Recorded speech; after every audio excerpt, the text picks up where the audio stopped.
ঘোড়াডুবো ঘাস, ইংরেজিতে যাকে বলা হয় কাউগ্রাস, বৈজ্ঞানিক নাম অ্যাক্সোনোপোস কম্প্রেসাস।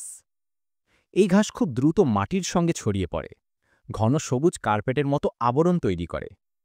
এটি মাটিকে ধরে রাখে, ক্ষয়রোধ করে, আর গরম কিংবা খরাতেও সহজে শুকায় না। এটা শুধু সৌন্দর্যের জন্য নয়, পরিবেশের জন্যও অত্যন্ত উপকারী। বৃষ্টির পানি ধরে রাখে, ধুলাবালি কমায়, আর বাতাসকে রাখে ঠান্ডা ও নির্মল। গরু, ছাগল আর ঘোড়ার প্রিয় খাবার এই ঘাস। এতে আছে প্রোটিন, ক্যালসিয়াম ও ফাইবার, যা পশুর দুধ ও স্বাস্থ্যের জন্য দারুণ উপকারী। ঘোড়াডুবো ঘাস, প্রকৃতির সবুজ কার্পেট, যা একসাথে রক্ষা করে মাটি, পশু আর পরিবেশকে। নিঃশব্দে সবুজে ভরে তোলে আমাদের পৃথিবী।